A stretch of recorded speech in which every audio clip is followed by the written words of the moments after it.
My name's Jeremy Brown, and I'm the chaplain here at Doctors Medical Center, and I've been working here for about 3.5 years. When I start each day here at the hospital, I walk into this place knowing that God's gonna direct my steps. God's gonna be in charge of who I need to spend time with, who I need to talk to.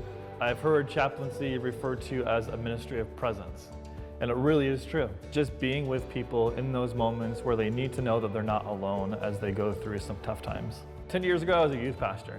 So at that time, if you would have asked me if I could predict becoming a hospital chaplain, I wouldn't have been able to predict this. But I'll tell you what, man, this is the best adventure I've ever been on.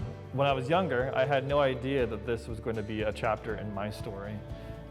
But if I look back now, I can totally see specific experiences and situations that really prepared me for what I'm doing today. When my wife and I had our first child, he was born prematurely, about 2 months early. He had to spend 2 months in a neonatal intensive care unit. That whole experience really opened my eyes, not only to the expertise on the clinical side of healthcare, but also to the importance of having someone to walk alongside you when you're going through something difficult. My wife and I still keep in contact with a couple of the nurses that took care of our son. When I look back on that experience, I can totally point to that and say, absolutely, that is definitely something that kind of nudged me in this direction. So I'm really excited about a 2.5-year-old yellow lab golden retriever mix.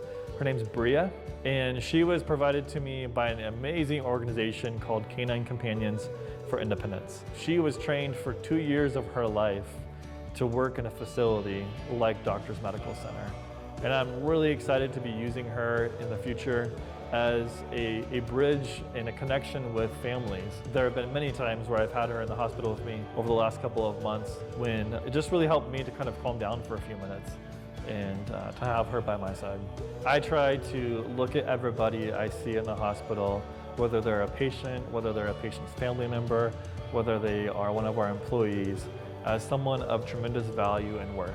I can tell you story after story after story of situations that I've walked into here at the hospital that I had no idea about the conversation I was going to have in that moment, that I had no idea what was going to happen in that moment. I couldn't have planned it, I couldn't have orchestrated it, and so every time that happens, it just affirms that this is where I'm supposed to be.